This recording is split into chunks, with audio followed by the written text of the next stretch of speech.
خوب ابھی میرا آپ کا دشمن کون ہے؟ خوب قرآن کہہ رہا ہے سب سے سخت ترین تمہارا دشمن کون ہے؟ شیطان ہے۔ خوب شیطان کیوں دشمن ہے؟ ہم نے کیا بگاڑا ہے شیطان کا؟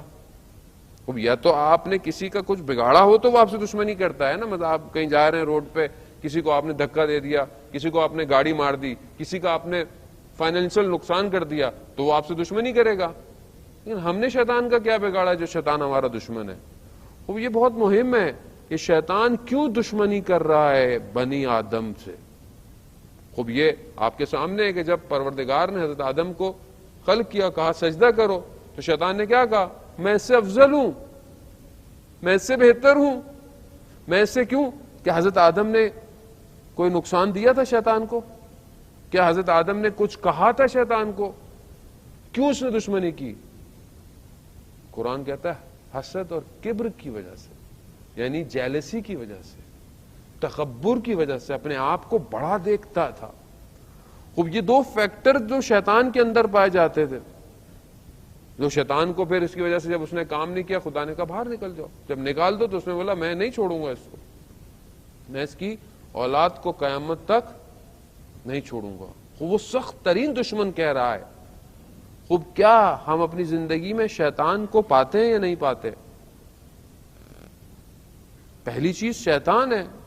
میں بہت تیزی سے آؤں گا، وقت بہت محدود ہے۔ قرآن اور کس کو دشمن کہہ رہا ہے؟ قرآن اور دشمن کہہ رہا ہے کہ تمہاری اولاد میں سے، تمہاری بیویوں میں سے یہ تمہارے دشمن ہے، بچ کے رہو۔ اب انسان کہے کہ اولاد اور بیوی یا میاں بیوی کیا ایک دوسرے کے دشمن ہو سکتے ہیں؟ اصل یہ کیوں دشمن ہوں گے؟ یا اور آگے چلے کہ یہ مال، پیسہ اور اولاد یہ فتنہ ہے، اس سے بچو۔ یعنی کیسے میرا مال مجھے کیوں نقصان دے گا، میری اولاد مجھے کیوں نقصان دے گی؟ اور آگے چلے رسول خدا ارشاد فرماتے ہیں کہ انسان کا سب سے سخت ترین دشمن اس کے دو پہلوؤں میں اس کا نفس ہے، یعنی نفس یعنی سول، انسان کا اپنا، یعنی انسان خود اپنا سب سے سخت ترین دشمن ہے۔ اب اگر آپ یہ دشمن کی ڈیفینیشن دیکھیں تو کتنے دشمن ہیں ایک انسان کے، اور یہ جو انسان سب سے زیادہ نقصان دیتا ہے وہ کون دیتا ہے؟ سب سے زیادہ خود نقصان دیتا ہے۔ کیوں دیتا ہے؟